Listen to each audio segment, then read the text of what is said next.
இத வந்து தமிழ் மக்கள் கூர்ந்து கவனிச்சுக்கிட்டு இருக்காங்க. ஏன்ட்டா அவங்களுடைய மனதுக்கு ஏற்ற மாரி ஒருத்தர் வந்திருக்காரு. ம். அவர போட்டு இவங்க எல்லாரும் சேர்ந்து நசுக்கிறது, கார்னர் பண்றதுன்னு பார்க்குறபோது, இன்னும் தமிழ் மக்கள் மத்தியில இன்னும் வேகம் வரும்.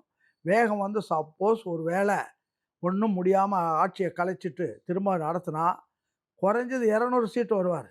இதுதான் இன்னைக்கு உள்ள நிலைமை. இது மக்களுடைய சைக்காலஜி இதுதான். கண்டிப்பா. அதனால இத பத்தி சொல்றபோது நான் என்ன சொல்றேன்னா, விஜய் வந்து சரியா பயன்படுத்தல. ம். விஜய மக்கள் பயன்படுத்துறதுக்கு தயாரா இருக்காங்க. இவுங்க வந்து ஊழலையும், லஞ்சத்தையும் பெருக்கிட்டு பணத்த வச்சுக்கிட்டே பண்ணிடலாம் அப்படின்னு நெனைக்கிறாங்க.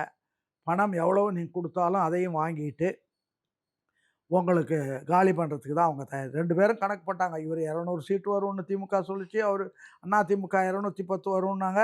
கடைசியில கந்தல் ஆயிடுச்சு. அதனால இந்த ம். நிலைமையில அ கவர்னரோ அல்லது மற்றவங்களோ புத்திசாலித்தனமா நடந்து அவர ஆட்சி பீடத்தில அமர வச்சுட்டு, ஆட்சிய நடத்த அதுக்கு பிறகு அவர் எப்படி பண்றாருன்னு பார்த்து, அத பார்த்தா நல்லது.